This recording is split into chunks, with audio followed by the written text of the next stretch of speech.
Ama namin Diyos, kami po ay muling nagpapasalamat at itinataas ang pangalan mo sa aming kalagitnaan. Dahil ikaw ang rason, ikaw ang dahilan kung bakit kami nagkakatipon muli, Panginoong Diyos, sa araw na ito upang kami makinig, manalangin at patuloy na matuto sa pamamagitan po ng katotohanan. Let every one of us, Lord, be open from our hearts and even our minds, Panginoong Diyos. Hayaan mo, Panginoon, na ang bawat sa amin ay matuto sa lahat ng mga bagay na nilalayon mo, sa mga bagay na inihanda mo para sa aming lahat. At sa pamamagitan ng katotohanan, ay makita mo ang aming mga buhay na sumusunod at ginagawa ang lahat ng katungkulan o tungkuling ipinagkakatiwala mo po sa aming mga buhay. Nagpapasalamat po kami, Panginoon, dahil meron kaming hininga, meron kaming lakas at meron kaming buhay na dumudulog at lumalapit sa iyo, Panginoon, sapagkat sa pamamagitan ng biyayang ito ay tunay na nais naming maparangalan at papapurihan ng iyong pangalan. Dakilang Diyos, pagpalain mong lahat na makamay na nagbibigay para sa iyong gawain.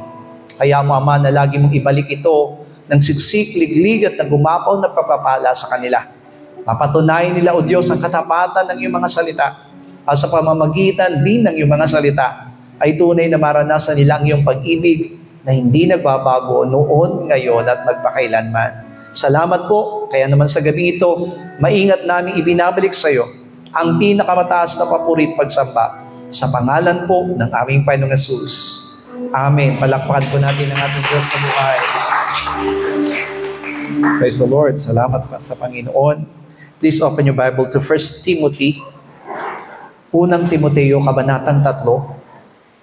Talata po'y 14 hanggang 16. 1 Timothy chapter 3, verse 14 to 16. Ganito po ang sabi niya, ang mga bagay na ito ay aking isinusulat sa iyo, na inaasahan kong makararating sa iyong madali.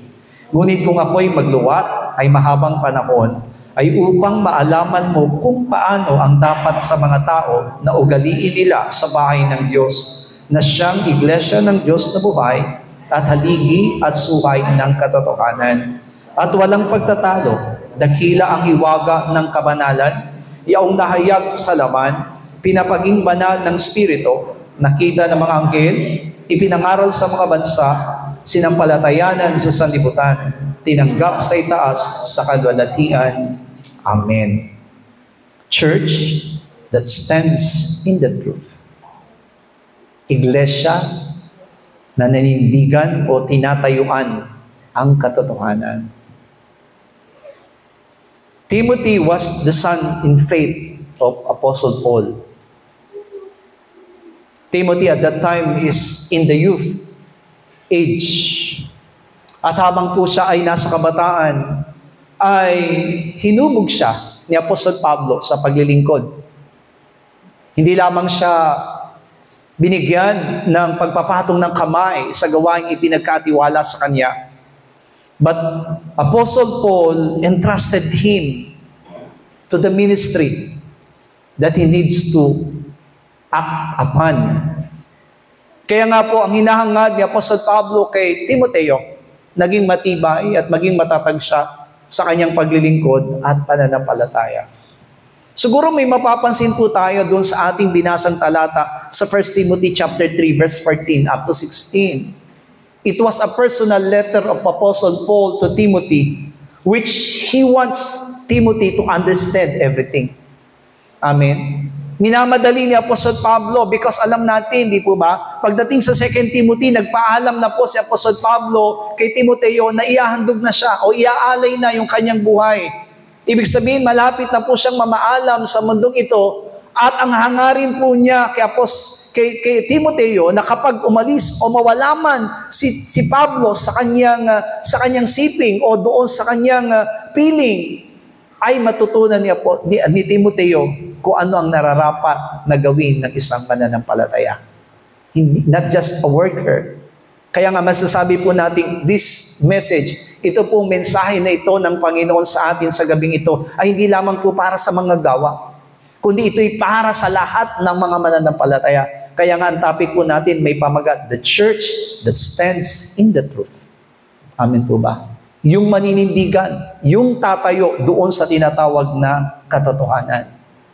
Even the Lord Jesus Christ, nung tinawag niya po lahat ng kanyang mga alagad, amen, di po ba bago umalis, bago iakyat ang ating Panginoon, because kung mapapansin po natin doon sa verse 16, sa talata po 16, ang inihayag po dyan, mga minamahal ko na hiwagan ng kabanalan, ay si Jesucristo. Amen. Na kahit na anong nangyari po sa buhay po ng ating Panginoong Hesus, hindi po niya binitawan yung katotohanan. Kaya nga po kahit na merong pong mga tao na lumalaban sa kanyang mga itinuturo o mga hindi tinatanggap yung mga gawa o ginagawa ng ating Panginoong Hesus, lagi niyang sinasabi, wala akong ginagawa iwalay sa kalooban ng Ama. He always think and he always prepare himself to do what is God the Father commanded him to do. Kung ano man yung ginagawa ng nais ng Panginoon doon sa Kanya, ano yung pinapagawa ng Ama sa Kanya, yun lamang yung ginagawa ng ating Panginoong Hesus, even though it is really very hard. Amen. Kaya nga kahit nung mamamatay ng ating Panginoon, sinabi niya mismo doon sa mga talata sa Mateo na sinabi niya na kung maaring alisin sa akin ang sarong ito. Pero hindi ang kalooban ko ang masunod, kundi ang kalooban ng Ama. Why? Because Jesus Christ is willing to stand in the truth. No? Willing po ang ating Panginoong Hesus na manindigan o manatili doon sa katotohanan na siyang inihahayag o naisipahayag ng Diyos para sa Kanya. Kasi di ba, hindi tayo matatawag na mananampalataya if we will separate from the truth. Kung tayo po ay hihiwalay doon sa katotohanan na hinahangad ng Panginoon, sapagkat alam natin na yung sanlibutan, yung mundong ginagalawan natin, namuhay sa kasinungalingan, namuhay doon sa tinatawag na pandaraya ng kaaway, namuhay doon sa mga bagay na malayo doon sa kalooban ng ating Aba, kalooban ng ating Diyos. Kaya nga nung dumating ang ating Panginoon, He wants to set up a church that stands in the truth. Amen po. Kaya kahit nakakaunti lamang yung kanyang mga alagad na tinawag, hindi tumawag ang Panginoon ng marami. Ang tinawag niya po ay yung mga willing, yung mga handa, yung naglalayon, yung nagnanais doon sa katotohanan inihahayag niya. Kasi di ba, hindi lahat. Amen. Kaya nga si Judas Iscariote, ipinagkanulo niya ang ating Panginoong Hesus kasi hindi siya lubos na naniniwala doon sa mga sinasabi ng ating Panginoon. But later on, napag-alaman niya, di ba? Sinosoli niya na yung 30 coins of silver doon sa mga Pharisees and Sadducees, doon sa mga matatanda ng bayan. Gusto niya nang isoli yung 30 coins of silver na ibinayad sa kanya bilang kapalit ng buhay ng ating Panginoon. Bakit? Kasi napag-alaman niya na walang kasalanan ng ating Panginoon para hatulan ng kamatayan. But, it is already done. Amen? Naganap na nagawa na po niya ang lahat ng bagay. Kaya nga kahit yung mga saserdote, kahit yung mga matatanda ng bayan, tinanggap ba nila yung 30 coins of silver? Hindi na pwede. Sabi niya, hindi na namin pwedeng tanggapin yan. Ibinigay na namin yan, kaya hindi na namin pwedeng tanggapin. So hindi nila tinanggap. Amen. Kaya iyon yung ibinili nila doon sa lupa na kung saan si Judas Iscariote ay nagpakamatay. Amen. Kaya dito makita natin, amen, sa pinapag-aralan po natin, there is only one purpose of Apostle Paul. Why this letter was given to Timothy? No? Bilang kanyang iiwanan dito sa lupa, amen, bilang pagkakatiwalaan niya sa gawain na pinagkatiwala ng Panginoon, tayo rin, bilang mga mananampalataya, hindi tayo pwedeng tawaging tunay na Kristiyano o tunay na mananampalataya kung ang bawat po sa atin na hindi maninindigan sa katotohanan. Kasi di ba, alam natin habang tayo nasa mundong ito, ang pinakatukso sa atin, ihiwalay tayo sa katotohanan. Once we never understand about the truth, once it is not very clear for us about the truth, it is very easy for us to live and to separate from the Lord. Mas madali po sa ating humiwalay sa ating Panginoon, madaling humiwalay doon sa katotohanan, madaling humiwalay sa pananampalataya na ibinigay sa atin ng Panginoon kung hindi natin paninindigan yung katotohanan. Pero ang tanong, alam ba natin yung katotohanan? Amen? Kung hindi natin alam yung katotohanan, paano natin itong ipaglalaban? Amen. Paano rin natin malalaman na kung tayo nasa katotohanan o hindi? Amen. Kasi di ba, kung titingnan po natin yung mga sarili natin, hindi naman tayo ganitong klase ng mananampalataya dati. Wala tayong pakialam. Hindi po tayo, wala tayong pananaw doon sa mga bagay na nilalayo ng Panginoon. Pero ngayon na tinanggap natin yung katotohanan, di ba, sinabi nga ni Apostol Pablo, kung nakakalungkot kung ang isang tao ay nalaman niya ang katotohanan at muli siyang tatalikod at kakalimutan niya. Sabi niya, buti pang hindi niya nalaman ang katotohanan. Kasi kung pagkatapos niya itong malaman at ito'y kanyang iiwanan, nakakalungkot naman. Hallelujah. Kaya iyon yung hinahangad. Ito yung layunin, ito yung purpose, ito yung goal ni Apostol Pablo na ipinapangaral niya na mismo nga personal letter niya kay Timoteo. Na hinahangad niya na hindi lamang siya gagawi o magpapatuloy o magpapagamit sa ating Panginoon, pero habang siya nagpapagamit, kailangan siyang manatiling naninindigan sa katotohanan. How the Lord Jesus Christ introduces the church. Pag-aralan po natin. Amen. Kasi alam natin, di ba, ang church, it was already founded when the Lord Jesus Christ came. Amen po ba? Nung dumating ang ating Panginoong Jesucristo dito, doon po na itatag yung iglesia. Pero unti-unti hindi pa alam kahit po ang mga mananampalataya at that time, kaya nga nalilito sila, di ba? Kahit yung mga alagad ng ating Panginoong Hesus, ang akala po nila nung dumating ang ating Panginoong Hesus dito at patuloy na tumawag sa kanila, ang hinahangad po nila that Jesus Christ will rise at His kingdom. Yung kaharian na itatatag ng ating Panginoong Hesus, kaya diba, sinasabi nila ang naging katanungan nila sa Panginoon at that time, kailan mo itatatag, kailan mo itatayo ng iyong kaharian?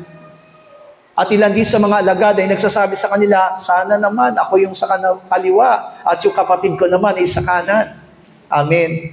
Kaya diba nagkaroon din sila ng katanungan, Panginoon, sino kaya ang magiging dakila sa iyong kaharian? Amen. Kaya ang sugat ng Panginoon, dito sa lupa, pinapanginoon. Ang gusto ng mga tao, pinapanginoon sila. Pero doon sa kaharian ng langit, sabi niya, kung gusto niyo maging dakila, maging alipin kayo ng lahat. Amen. Kaya hindi po ganun ka, amen. Kung titignan po natin, salungat, tama po ba? Salungat, taliwas, doon sa kapag ang pagbabasihan po natin ay ang sanlibutan at yung tinatawag na kalooban ng ating Panginoon o yung katwiran o yung katotohanan na inihayag ng ating Panginoon, medyo parang hindi po sila, amen, hindi sila nagkatugma. Amen. Hindi po yung pananaw ng sanlibutan doon sa pananaw ng ating Panginoon Jesus, meron silang pagkakaiba. Kaya po, kung hindi po talaga mauunawaan ng isang tao, ng isang mananampalataya, yung katotohanan, I think it is really very hard for him or for her na manatili sa katotohanan. Tignan niyo po, paano ba talaga ipinakilala ng Panginoon ng iglesia o ang church? Sabi doon, Matthew chapter 5, verses 13 to 16. Tandaan po ninyo ha, kahit ang mga alagad, hindi pa nila alam na ang itinatatag ng Panginoon nung dumating siya ay ang church. Amen. Kaya nga, even the Lord Jesus Christ introduces Himself as the temple, hindi po naintindihan ng mga mananampalataya, ang binabanggit pala ni Jesucristo na templo ay ang kanyang katawan. Amen. Basahin po natin sabay-sabay. Kayo ang asin ng lupa. Ngunit kung ang asin ay tumabang, ay ano ang ipagpapaalat? Wala nang ano mapamang kabuluhan, kundi upang itapon sa labas at yurakan ng mga tao. Kayo ang ilaw ng salibutan. Ang isang bayan na natatayo sa ibabaw ng isang bundok ay hindi maitatago. Hindi rin nga pinananangisa ng isang ilawan at inilalagay sa ilalim ng isang takalan, kundi sa talagang lalagyan ng ilaw at tumiliwanag sa lahat ng nangasa bahay. Lumiwanag na ganyon ang inyong ilaw sa harap ng mga tao upang makita nila ang inyong mabubuting gawa at kanilang luwalhatiin ang inyong Ama na nasa langit. Tingnan po natin dito sa binasa nating talata, sinabi niya doon, kayo ang asin ng lupa. Alam niyo po ba na kapag binasa po natin ang talatang ito with our own mind, hindi po natin ito maintindihan. Alam niyo kung bakit? Kasi kung pagbabasihan po natin yung binasa nating talata, meron na po ba sa inyong nakasumpong ng asin na walang lasa? Meron po bang asin na walang alat? Alam niyo po, kahit na po yung asin ay tumagal na po sa inyong lalagyan, hindi po yan nawawalan ng alat. Amen? Mga nanay, mga nagluluto. Sometimes, di ba, lahat ng asin po natin, actually, ang asin walang expiration. Amen? Kasi kumbaga, pag binasa po natin kasi yung talata na ito, akala natin, very simple lang siya. Hindi po siya very simple. Kung titignan po natin, what the Lord Jesus Christ introduces, this is you. Ito ang mananampalataya. Ito ang Kristiyano. Kapag ikaw daw ay Kristiyano, imposible na ikaw ay mawawalan ng alat, lasa. So which means, kung ikaw ay tunay na mananampalataya, imposible na mawalan ka ng pananampalataya. Lahat nga po ng mananampalataya magsabi ng amen. It is impossible for you. Imposible po na nawala sa atin ng pananampalataya. There is still a faith. Meron yung pananampalataya yon. Yun yung lasa natin eh. Amin po ba? Maaaring masasabi natin, dati wala tayong lasa. Ngayon, meron na tayong lasa. Amen. Tandaan po natin, nagiging kalugod-lugod tayo sa Panginoon, not because of our appearance. Amen. Paano tayo nagiging kalugod-lugod sa Panginoon? Hebrews chapter 11 verse 6, ang lahat ng lumalapit sa Diyos ay kailangang magtaglay ng pananampalataya. Because, ang sabi niya doon, hindi kalulugdan ng Diyos ang isang tao kung walang pananampalataya. Kaya ano daw ang lasa natin? Pananampalataya. Sabihin mo nga sa katabi mo, ang lasa mo ay ang pananampalataya. Amen. So, ibig sabihin, imposible ng isang mananampalataya ay tawaging mananampalataya kung walang pananampalataya. Amen. Sabi mo nga, tanungin mo kay katabi mo, ikaw ba may pananampalataya? Kasi kung wala ka, di ba, kung nandito ka at wala kang pananampalataya, ay imposible. Amen? So, ibig sabihin, kaya na nga, di ba, meron tinatawag na level of faith. Amen. Kaya sabihin natin, meron tayong pananampalataya, hindi lahat tayo pare-pareho ang pananampalataya. Merong mataas, malaki, di ba? Sabi nga, kahit ang Panginoon nagsabi niya, di ba? Kahit ang pananampalataya natin kasing liit lamang ng butil ng buto ng mustasa, di po ba? So, ibig sabihin, merong ganong pananampalataya. Di ba, meron din isang bahagi sa Biblia, sinabi nung tatay na gustong pagalingin yung kanyang anak, sabi niya, Panginoon, dagdagan mo ang aking pananampalataya. Kung tatanungin po kayo ngayon, malaki ba ang pananampalataya niyo o maliit? Amen. Tansyahin niyo nga po, kung titimbangin niyo yung pananampalataya niyo, may 1 kilo po ba? 1/4? 1/2? Amen? So, ibig sabihin po dito, sinasabi ng ating Panginoon sa atin, sabi dito, kayo ang asin ng lupa. Sinong tinutukoy niya dito? It is the disciples. Sinong disipulo? It is the shadow. It is the picture of the church. Amen? It is a picture of the church. Amen? Sabi ko nga po sa inyo, ang mga Kristiyano naman, tinawag lang na Kristiyano, nandun sa Gawa Kabanatang 17. Amen? When they are in the Antioch, nung nandun siya sa Antioquia, doon po sila unang tinawag na mga Kristiyano. Amen? Dati, di ba, paano ipinapakilala ang mga alagad ng Panginoon? Tagasunod ni Kristo. Di ba? Tagasunod ka rin ni Kristo, tagasunod ka rin ni Jesus. Yun po yung tawag dati. Amen. Sa mga mananampalataya. Pero pagdating sa Antioquia po, mga minamahal ko, pagdating sa Antioquia, doon po unang nag-umpisa na tinawag silang mga Kristiyano. Kaya sinabi ng Panginoong Hesus dito, kung asin ay mawawala ng alat, wala nang halaga. Totoo naman, di po ba? Kahit na may asin kayo, kung yung asin na yun, wala nang lasa, gagamitin nyo pa ba? Hindi nyo nagagamitin. Tatapon na talaga siya. Amen? Bibili ka na ng bago. Pero, inuulit ko po sa inyo, it is impossible. Sabihin nga po natin, impossible. Impossible. It is impossible for a soul to lose his taste. Kaya nga naniniwala tayo, ang isang mananampalataya, hindi tayo nawawalan ng lasa.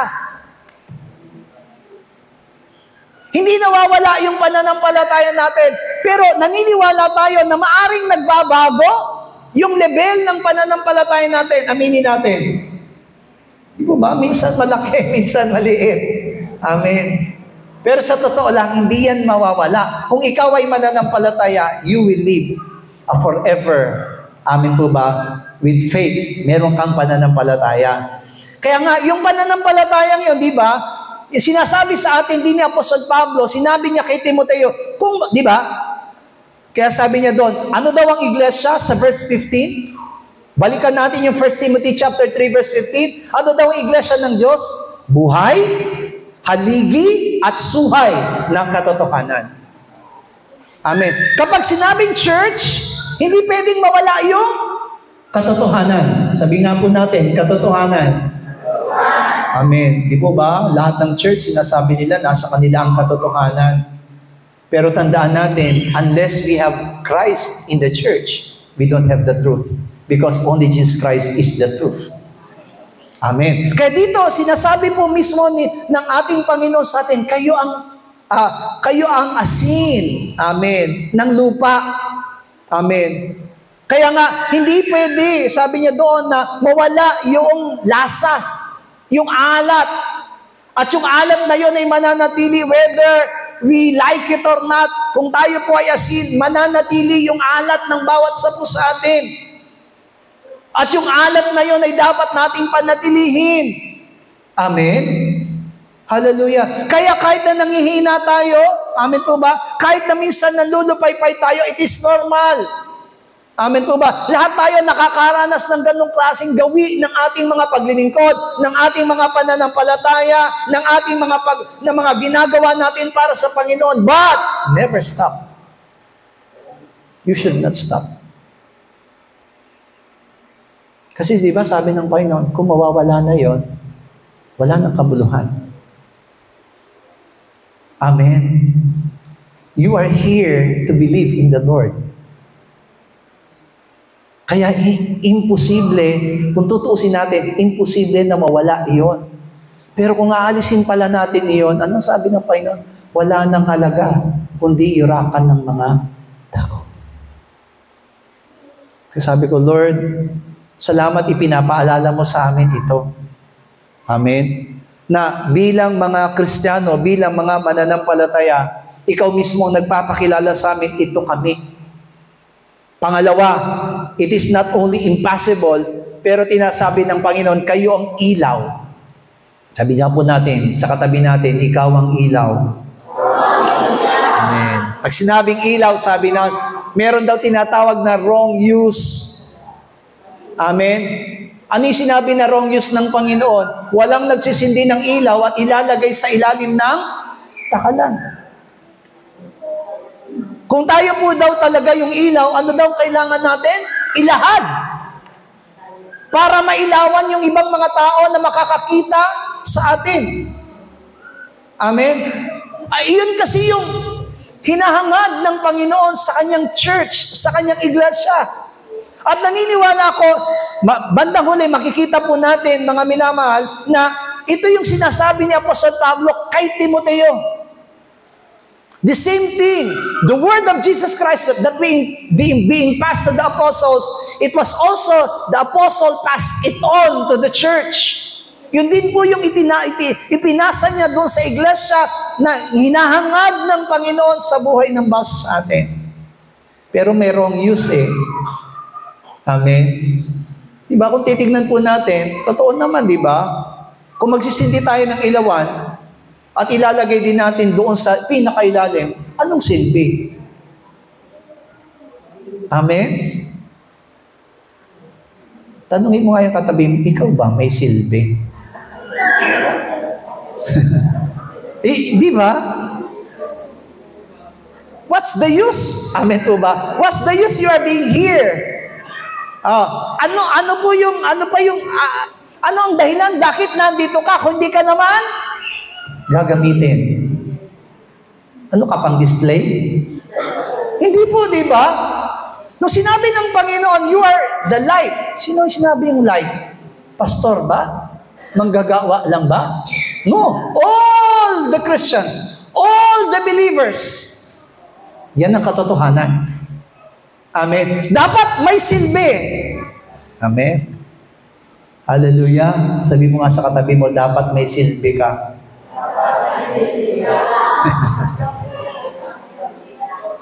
Kanina po, si Jacob, sabi ko sa kanya, huwag mo munang kukunin yung offering basket.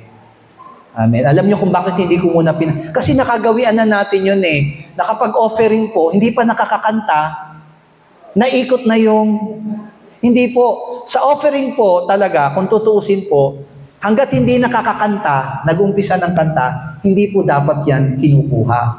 Pag kumanta, nakakanta na po yung, kaya minsan diba, tapos na yung pag-kolekta, saka palang kakanta yung, no, di ba? Hindi po. Kaya, hintayin muna si Jacob. Alam mo na kay Jacob, pag nakakanta na siya ng unang word, ayan, pwede mo na siyang kunin at saka mo siya iikot. Amen. Buti pa si Jacob, may pakinabang. I'm telling you, di ba? Kung tutusin na, sasabihin natin, napakasimple lang naman ang ginawa ni Jacob. Ba't hindi mo ginawa? Bakit hindi ikaw ang gumawa? So, ibig sabihin, lahat tayo. Amen po ba? Hindi naman tayo pwedeng lahat tumawak. Sabay-sabay nating hawakan. Ganun pala. O di, sabay-sabay tayo. Sino na iikutan? O di nag-ikutan na lang tayo.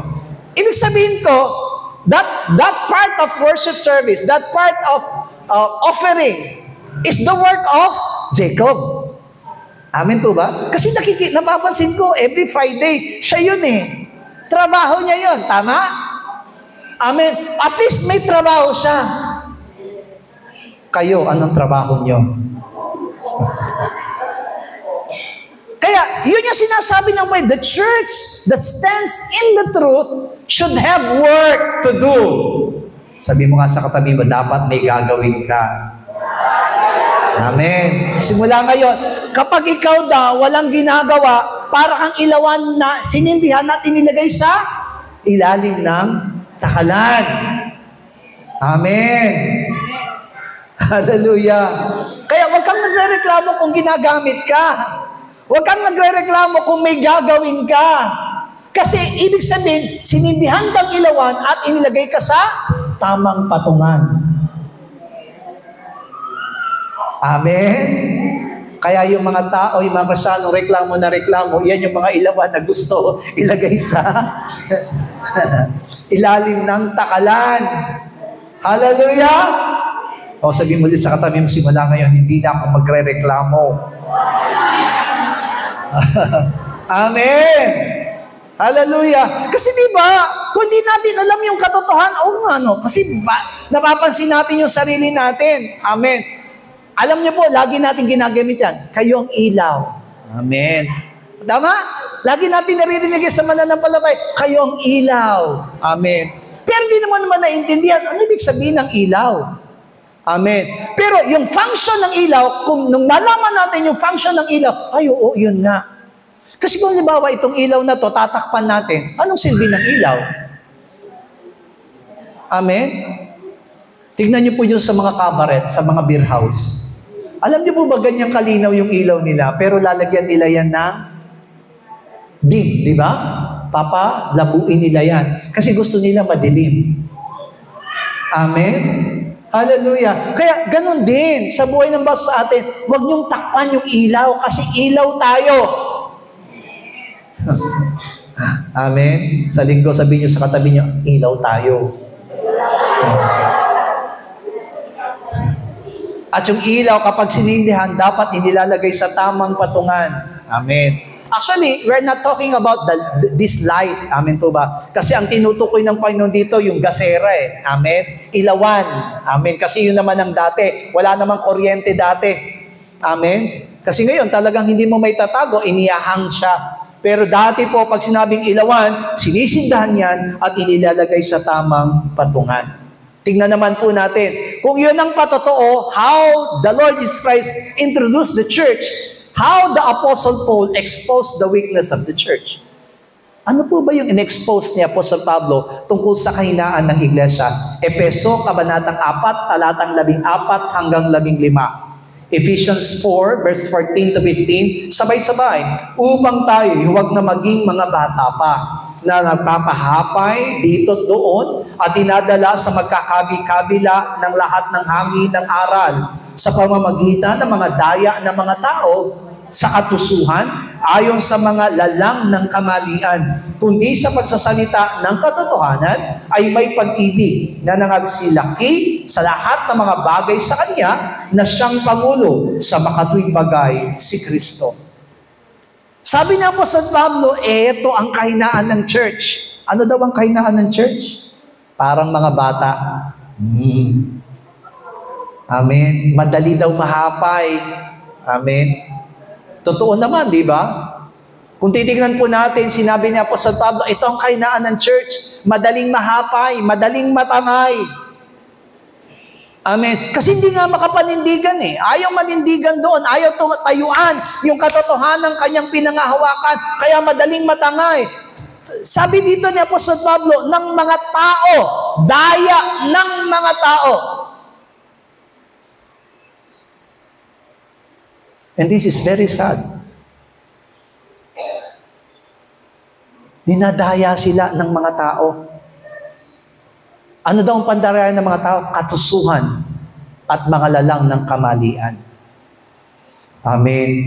Kaya sabi dito ng ating Panginoon, sabi ni Apostol Pablo sa verse 15, kaya nga dapat tayong magsalita ng katotohanan. Hallelujah. Kung ano yung tama, kung ano yung totoo, kung ano yung dapat, yun ang sabihin po natin. Amen. Opo, ito po yung kahinaan, not only our church, but also to all churches. Sa lahat ng iglesia. Yan po yung mga nagiging, tawag dito, kamalian. Yun yung kahinaan ng iglesia, kahinaan ng church. Amen. Kaya siguro, ganun na lamang yung pangangalaga ni Apostol Pablo kay Timoteo na ito dapat ang iyong gawin. Ito dapat ang iyong pangalagaan sa iyong buhay. Amen. Kaya kung paano ng ating Panginoong Jesus, di ba, niyayaya siya o tinatangay siya, kaya nga nagalit siya kay Apostol Pedro eh. Sabi niya, ang iniisip mo hindi para sa Diyos. Di ba? Ang iniisip mo ay para sa tao. Selfishness. Amen. Kaya dito makita, hindi galit ang ating Panginoong Jesus kay Pedro. Pero gusto niyang ituwid si Apostol Pedro dun sa kanyang mali na pananaw. Amen. At yun din yung hinahangad ng bawat sa atin. Amen po ba? We need to rebuke one another. Kung may mga pagkakamali, tanggapin natin yung pagre-rebuke. Tanggapin natin yung mga pagtutuwid. Kasi yung mga pagtutuwid na yun ang tutulong sa atin para lumago tayo. Masakit talaga. Kapag tinutuwid tayo, medyo masakit. Amen. Pero kapag nakinig ka naman sa pagtutuwid, matatama ka. Amen. Maitatama mo yung sarili mo. Amen po ba? Yung sinasabi nila sa'yo, of course, sometimes, may mga nagre-rebuke na masakit talaga. Amen. Hindi lang yung rebuke ang masakit. Yung nagre-rebuke, masakit talaga. Amen. Masakit siyang manalita, pero kailangan nating tanggapin. Isipin na lang natin mabuti, yung sinasabi niya, para ako matuto. That's why Apostle Paul, amen po ba, expose this weakness of the church. Amin po ba? At ito ang mangyayari. Maaring kapag nangyari po na napahapay tayo o natangay tayo ng mga bagay na sinasabi o daya ng mga tao, yung katusuhan ng mga tao, yung mga lalang na mga kamalian, kapag natangay tayo doon, definitely, naniniwala akong mawawala talaga tayo sa tamang pananampalataya. Maalis tayo sa mga paglilingkod na hinahangad ng Panginoon sa bawat sa atin. Natututo po ba tayo? Natututo po ba tayo sa gabing ito? Kaya sabi ng Panginoon, now, let the church be awake all the time. Amen. Kung ito yung mga nangyayari sa lahat ng mga iglesia, kailangan natin maging awake. Bilang church, 1 Peter chapter 4 verse 17, sapagkat dumating na ang panahon ng pasimula ng paghukom sa bahay ng Diyos. At kung mauna sa atin, ano kaya ang wakas ng hindi nagsisitalima sa Ebanghelyo ng Diyos? Bakit sinabi ni Apostol Pedro na, nagpasimula ng paghukom sa loob ng bahay ng Diyos? And it's talking about, pag sinabing bahay ng Diyos, it means, the house of the Lord means the church. Amen? Kasi di ba, wala tayong makikitang pagtutuwid na ginagawa sa sanlibutan. Kaya nga, natutuwa ako doon sa isang kapatiran natin, sinasabi niya, Pastor, mananatili ako sa church natin kasi nandito yung spirito ng pagtutuwid. Amen? Pero sorry po, yung nagsalita sa akin na yun, wala na ngayon sa church. Siya mismo yung nagsabi sa akin, Pastor, kaya po ako nananatili sa church na ito kasi nandito yung spirito ng pagtutuwid. Amen. We are not perfect. Kami po mga pastor na nandito ngayon, we are not perfect. May mga pagkakamali. Amen po ba? Pero hayaan po ninyo na yung pagkakamaling iyon ay panalangin ninyo at ituwid kami ng Panginoon. Amen po ba? Hindi yung pag nakita natin nagkamali na si Pastor Manny, nagkamali na si Pastor Jong, ay magtotalking-talking na tayo ng laban sa kanya. No. We need to pray. Kailangan natin panalangin. Even all our workers, kung nagkamali man yung mga manggagawa natin, kailangan natin silang ipanalangin. Kailangan na maituwid sila. Amen po ba? Bakit? Kasi nagpapasimula na ngayon ang paghukom sa loob mismo ng bahay ng Diyos. Hindi tayo hinahatulan. Ang sinabi doon paghukom, ibig sabihin, tinutuwid tayo. Amen? Kasi kung wala nang pagtutuwid sa loob ng iglesia, amen po ba? Kawawa po tayo. Lahat ng gagawin natin tama, mali po yun. Amen? Dahil naniniwala tayo, we are not perfect. Only God is perfect. Ang Diyos lang mga masakdal. Amen? Tayo, marami pa rin tayong pagkakamali. At kinakailangan natin yung mga pagtutuwid na yon. Amen? Kaya kung sino man sa atin ngayon dito ang ayaw ng pagtutuwid, hindi tayo karapat-dapat na church. Because church without righteousness, amen po ba? Without that corrections sa buhay ng bawat sa atin, hindi natin malalaman kung ano yung tama, anong mali. Amen? Kaya kung halimbawa may nakita sa'yo na napuna sa'yo, ano mo lang yun? Tanggapin mo, this correction. Amen po ba? Tinatanggap ko. Salamat. Pasalamatan mo yung nagko-correct sa'yo. Salamat. Amen po ba? Amen. Ganun na sinasabi natin, salamat. Sobra naman kayo. Amen. Kaya mga banat Hallelujah. Temporities. Amen. Pero hindi pala. Kapag itinutuwid pala tayo, dapat magpasalamat tayo sa Kanya. Ay, ganun ba? Yun ba yung nakikita nyo sa akin? Amen? Pero mahirap kasi ang tinutuwid. Amen? Sobrang hirap yun. Sa totoo lang, it takes a humbleness to accept. Amen po ba? Para matanggap. Kung hindi ka magpapakababa, hindi mo matatanggap yung pagtutuwid sa'yo. Amen? Kasi ang tingin mo sa sarili mo, tama naman ako. Amen? Wala akong mali. Amen? Pero hindi mo alam, ginagamit kasi sila to test you and to test also that man. Tinetest tayong lahat.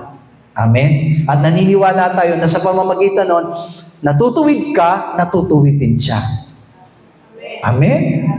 Pwede mo rin siya sabihin na, sister, nagpapasalamat ako sa iyo sa pagtutuwid mo sa akin, pero sana sa susunod, dahan-dahan naman sa pagtutuwid. Amen. Dandahan naman sa pagtutuwid. Pwede, di ba? Pwede yun. Kasi kung magkakapatiran tayo, malasakit sa bawat isa. Hallelujah! Bigyan natin ng pinakamalakas sa palakpakan natin Diyos sa buhay. Kaya sabi ni Apostle Pedro, be awake all the time. Ito na yung nangyayari ngayon sa loob ng church. Ito yung ginagawa ng Panginoon sa loob ng iglesia. Amen po ba? Kaya noon, hindi ko maintindihan. Sabi ko, Lord, lumang pagkatao. Sinabi ng Panginoon, wala nang dati, kayo ay pawang bago na. Amen? Kung tutusin po, sa totoo lang, kapag hindi mo naintindihan yung mga pinapag-aral natin sa church, bakit may lumang pagkatao? Pero, isipin mong mabuti, ano ba yung nagiging struggle mo araw-araw? Bakit ka may struggle? Because of the old self. Amen po ba? Kasi dati namula tayo sa demonyo eh. Konti problema, demonyo. Amen? Hallelujah. But actually, all Christians cannot harm by the devil. Cannot harm by the demons. Pero kapag sinakyan natin yung ating lumang pagkatao, the demons and the devil can penetrate. Kaya ang tunay na kalaban natin, lumang pagkatao natin. Dahil yung lumang pagkatao natin, inalipin ni Satanas dati.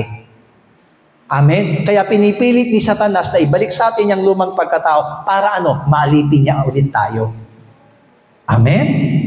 Hallelujah. Kaya kung tinutuwid tayo ngayon ng Panginoon, amen po ba, sa pamamagitan ng katotohanan, pasalamatan natin ng Diyos. Hallelujah. Kaya sabi dito, we must do our works as God's will. Simula ngayon, kailangan na natin gawin lahat. Amen. Yung gawain ay pinapagawa sa atin ng Panginoon sa church. Ito yung gawain natin, Isaiah 58 verse 1. Amen. Sabi ng Panginoon, humiyaw ka ng malakas. Huwag kang magpigil. Amen. Hallelujah. Ano daw ang sabi? Ano daw ang sabi? Ay, ganun ba ang hiyaw? Humiyaw ng malakas. Ano daw ang sabi? Amen! Dapat daw malakas. Sabi niya, huwag kang magpigil. Mahirap ang nagpipigil. Mauutot ka. Hallelujah. Huwag kang magpigil. Ilakas mo ang iyong tinig na parang pakakak at iyong ipahayag sa aking bayan ang kanilang pagsalangsang at sa sangbahayan ni Jacob ang kanilang mga kasalanan. Hallelujah. We must sound like a trumpet. Amen. Alam niyo po ba yung trumpet? Laging ginagamit yan kapag may digmaan. No? Bago po ang digmaan, nagsasounds muna sila ng trumpet. Ibig sabihin, meron ng kalaban. Amen. Kaya tayo rin ganon. Sounds like a trumpet. Ilakas daw natin ang ating tinig. Huwag nating hayaan na mapigilan tayo na magsalita. Amen po ba? Kung masasaktan sila, yun talaga, ang katotohanan, masakit. Pero ang katotohanan ang magpapalaya sa kanila. So we must do, amen po ba, as the church who stands in the truth, must do His works as God's will. Ano yung God's will? Magsalita kayo. Amen. Sabi niya, humiyaw kayo ng malakas. Kung may nakikita na kayong dapat ituwid, huwag kayong manahimik. Amen. Kung love nyo talaga ang church, kung love nyo talaga ang makapatiran, magsalita kayo. Sabihin nyo sa kanila, Sister, pwede bang may sabihin ako sa'yo? Alam ko, medyo sa'yo, pero ito yung dapat mong malaman. Amen? Hallelujah. Hindi yung mananahimik pala tayo, bawal pala yan. Amen? Sabi mo nga sa katabi mo, bawal manahimik. Amen? Bawal manahimik. Magsalita tayo. Amen? We should really speak. Amen po ba? Ano yung mga wrong conception? Amen po ba? Ito naman. Ano yung mga wrong conception of the church today? Amen. Alam nyo, number one, wrong conception of the church today. Number one, entertainment instead of discipling. Hindi po tayo nandito para lang magpalabas. Alam niyo po ba yung magpalabas? Yung magpakitang gilas. Entertainment. No. We are here for disciple. To be disciple. Amen po ba? Para maging disciple ng Panginoon. Pag sinabing disciple ng Panginoon, there is discipline. Amen. Meron talagang pagdidisiplina ang Diyos na gagawin sa atin sa iglesia. Amen po ba? And we should not really, amen, wag natin kakalimutan yon. Sinabi sa Efeso, Kabanatang 4, talatang 11 hanggang 12, at pinagkalooban niya ang iba na maging mga apostol, ang mga iba'y propeta, at ang mga iba'y ebangelista. Di po ba? At sabi sa mga iba'y pastor at mga guro, sa ikasasaktal ng mga banal, sa gawaing paglilingkod, sa ikatitibay ng katawan ni Kristo. Lahat ay kailangan. Diba kaya nga sabi ko sa inyo kanina, ilawan ka, kailangan may ginagampanan ka. Hindi ka dapat inilalagay sa ilalim ng takalan. Amen. Dapat ilalagay ka sa tamang lalagyan. Hallelujah. Amen. At sabi doon sa number 2, not a social gospel, but the gospel of Christ. Amen po ba? Hindi lamang tayo nandito para magsama-sama. Amen po ba? We are body of Christ. At bilang body of Christ, pinagpuputol-putol tayo para matikman ng iba. Yun yung ibig sabihin ng communion. Amen po ba? When we take the communion, amen, kumukuha tayo ng isang piraso. Alam niyo po ba yung isang piraso na yon ay bahagi ng katawan ni Kristo. Maaring ang nakain mo ay yung bibig ng ating Panginoon and then function yourself as a lips of the Lord. Amen po ba? Maaring yung nakain mo doon sa bahagi ng katawan ni Kristo ay kamay, kailangan ikaw ay maging kamay ni Kristo. Amen? Kung nakain mo doon ay paa ng ating Panginoon, maging paa ka ng church. Hallelujah. Ano na pong bahagi kayo sa church? Amen? Sabi, hindi lahat dapat tenga. Hindi dapat lahat mata. Hindi dapat lahat ilong. Amen? So sabi niya, kung lahat tenga, paano makakakita? Kung lahat naman mata, paano makakarinig? Kaya lahat tayo may function. Amen po ba? So ibig sabihin, not a social gospel, but gospel of Jesus Christ. Number 3, sometimes the church, ito yung wrong conceptions ng mga mananampalataya sa church. Sabi niya, they deny the existence of heaven and hell, avoiding the message of the cross and the blood. Ito na po ang pinaka-problema. Amen po. Yung mga maraming mananampalataya, opo, nakakikinig sila ng salita ng Diyos, pero they do not understand about heaven, about hell. Amen po ba? Hindi rin nila alam about the cross and about the blood. Wala silang alam. Kaya iba, gusto lang marinig pa na blessing, pagpapala ng Panginoon, kalakasan ng Panginoon, ibubuhos ng Panginoon sa iyo. Totoo naman yun eh. Kahit na po hindi nabanggitin sa atin yun, ipinangako na yan ng ating Panginoon sa atin. Kaya nga sinabi sa atin, huwag na kayong mabalisa. Kasi bago ka pa manalangin, alam na ng Panginoon ang iyong pangangailangan. Amen? 2 Timothy chapter 4, verse 1 up to 5. 2 Timothy chapter 4, verse 1 up to 5, sabay-sabay. Ipinagbibilin ko sa iyo sa paningin ng Diyos at ni Kristo Jesus na siyang hukom sa mga buhay at sa mga patay, sa pamamagitan ng kanyang pagpapakita sa kanyang kaharian. Ipangaral mo ang salita, magsikap ka sa kapanahunan at sa di kapanahunan. Sumawata ka, sumuway ka, mangaral ka na may buong pagpapahinuhod at pagtuturo, sapagkat darating ang panahon na hindi nila titiisin ang magaling na aral, kundi pagkakaroon ng nila ng katinang tainga, ay magpapasabuntun sila sa kanilang sarili na mga gurong ayon sa kanilang sariling masamang pita, at ihiwalay sa katotohanan ng kanilang mga tainga at mga ibabaling sa katha. Ngunit ikaw ay magpigil sa lahat ng mga bagay, magtiis ka ng mga kahirapan, gawin mo ang magawa ng ebanghelista, ganapin mo ang iyong ministeryo. Tingnan niyo po ang sabi kay Timoteo, ano daw mangyayari sa huling panahon?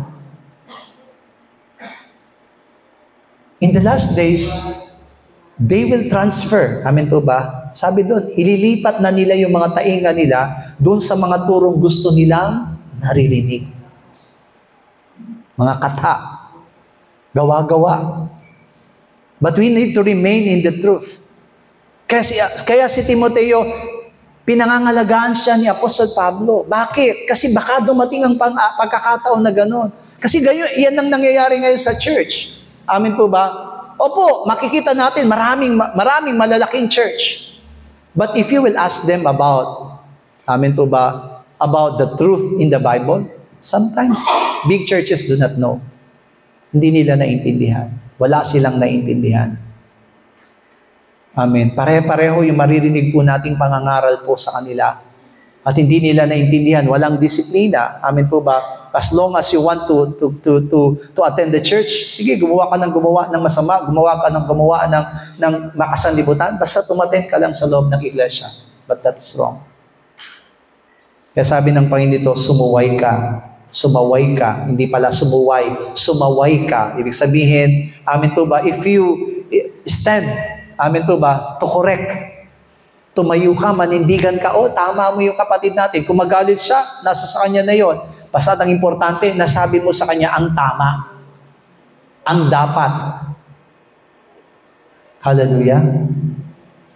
Yun ang pinakamahalaga sa atin ngayon. Kung, amen po ba, kung mangingimi tayo na magsalita sa katotohanan, sino magsasalita ng katotohanan? Do you think the unbelievers will speak about the truth? Never. Wala silang alam sa katotohanan. Ikaw na nakakaalam ng katotohanan, ikaw ang magsalita. Amen. Dahil kung di tayo magsasalita, sino ang magsasalita? Amen. Kaya diba, nagalit ang Diyos kay Balaam.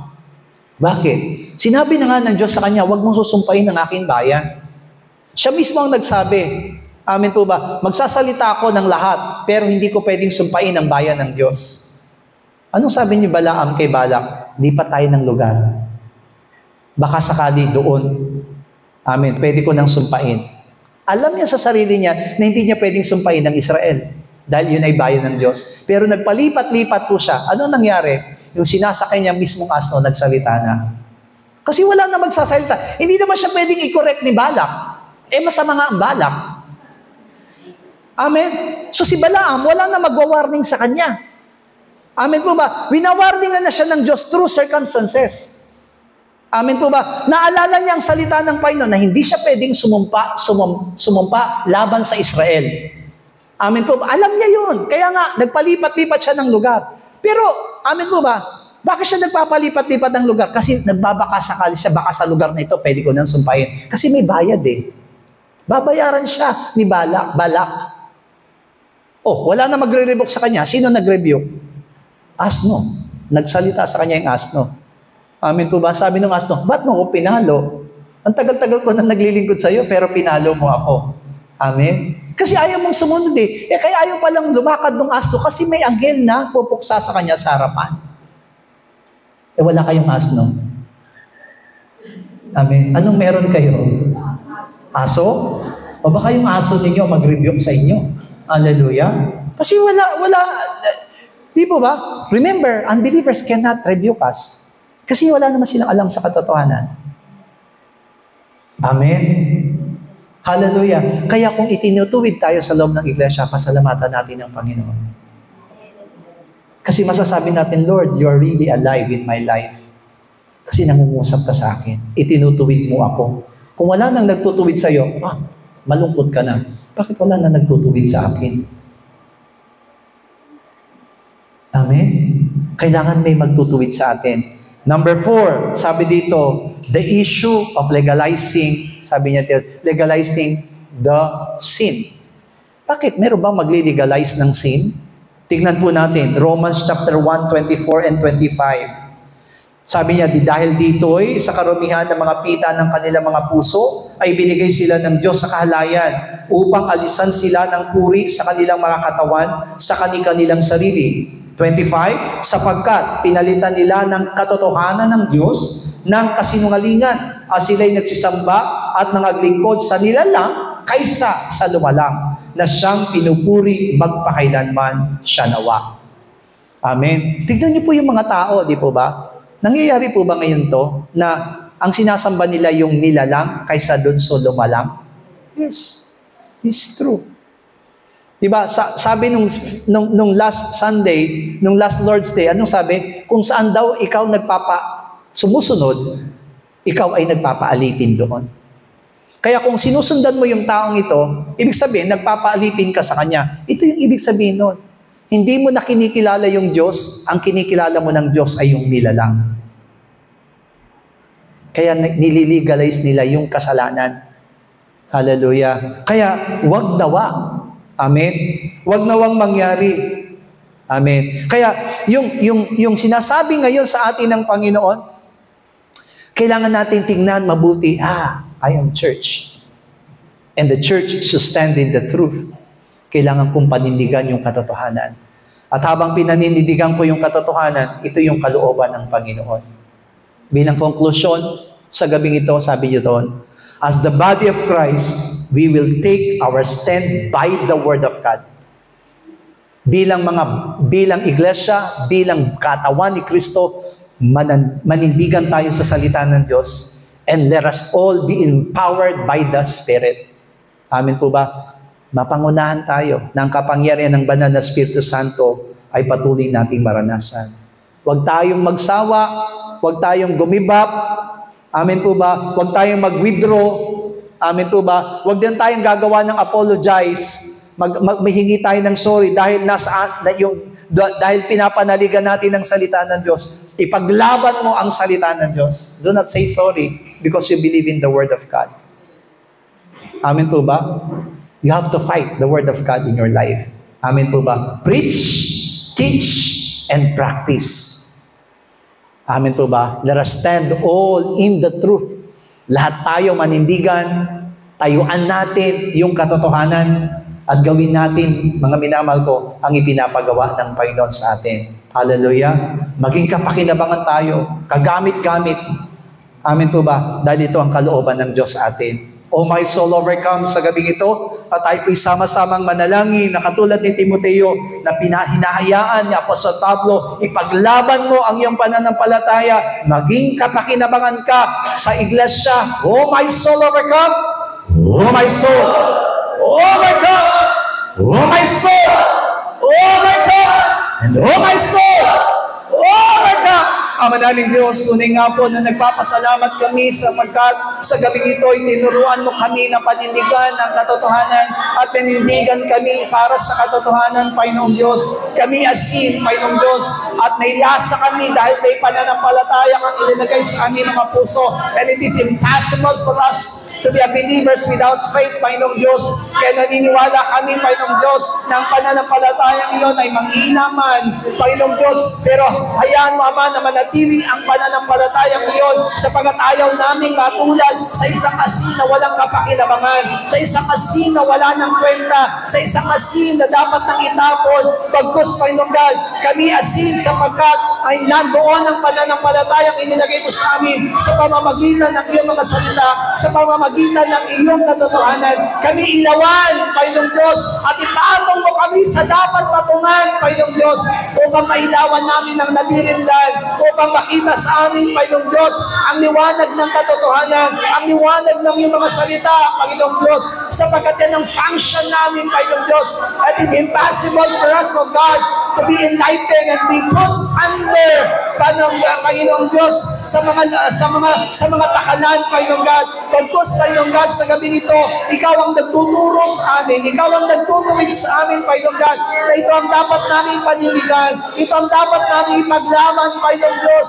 Huwag hayaang matulad kami sa mga wrong conception ng mga churches, Father God. Hayaan mo, Ama, na makita sa amin ang katotohanan at may paglaban namin ang katotohanan, Panginoong Diyos.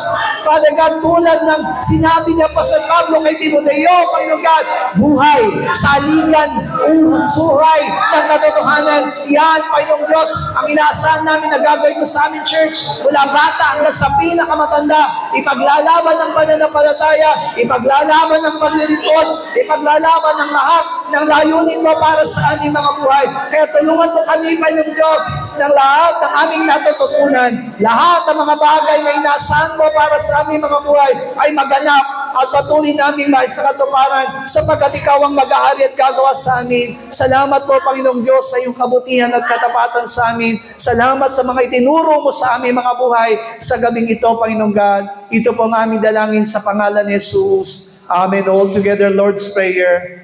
Ama namin nasa langit, sambahin nawa ang pangalan mo. Ikaw nawa ang maghari sa amin. Sundin nawa ang iyong kalooban dito sa lupa tulad ng sa langit. Bigyan mo po kami ng pagkain kailangan namin sa araw na ito at patawarin mo po kami sa aming mga kasalanan tulad ng aming pagpapatawad sa mga nagkakasala sa amin at huwag mo kami iharap sa mahigpit na pagsubok, kundi ilayo mo po kami sa masama sapagkat iyo ang kaharian at ang kapangyarihan at ang kapurihan magpakailanman. Amen. God bless you all. See you on Lord's Day.